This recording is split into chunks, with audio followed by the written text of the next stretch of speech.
Well, it is bad news because he's already expressed a denialist attitude to climate change.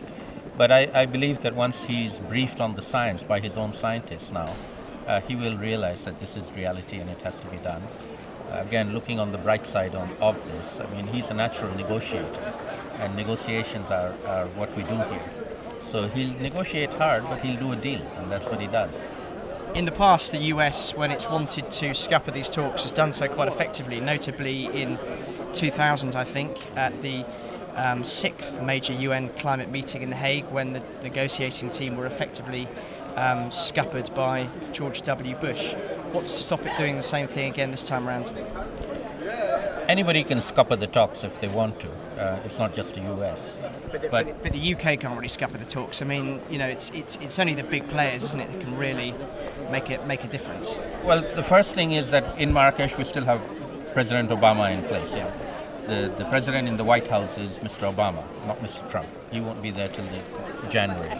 And so he can't really scupper up the talks here. On the other hand, the US will obviously have to the delegation will have to take into account the new circumstances. And they'll probably play a low-key role here. Evidently, they're going to do a press conference. You'll be able to ask them what they're going to do here. But I doubt it'll be a scuppering of COP22. It may be a much bigger impact once President Trump takes office on scuppering the climate change agreement and what we're going to do about it. And more importantly than the agreement is tackling the problem of climate change. The reality is much more important than agreements now. And we are tackling it, the rest of the world is tackling it. The United States can either be part of that solution or part of the problem. I mean, you're originally from Bangladesh.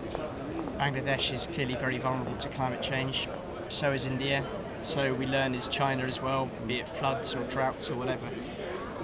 To what extent would a country pulling out of these talks and doing it in quite a clear effect, with a clear signal we're not interested in climate change, how's that going to play with the likes of Narendra Modi or Sheikh Hasina or Xi Jinping, do you think? I mean, I'm sure you don't have a hotline to them all, maybe Sheikh Hasina, but I mean, yeah. how's that going to sort of play in terms of their kind of national security sort of thoughts? Well, I can only speculate, and indeed Prime Minister Sheikh Hasina will be here next week, so you might be able to ask her yourself. And I apologise for butchering her name too. Yeah. So my own view is that the reality of climate change now has superseded the talks about climate change. The talks don't matter anymore. It's what you do in reality.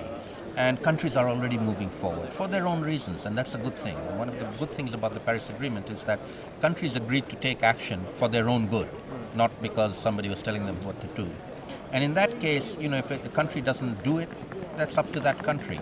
Others are going to carry on doing it. And right now, China matters much more than the United States. Where China goes, the rest of the world will go. And China has already decided that they're going to be part of the solution.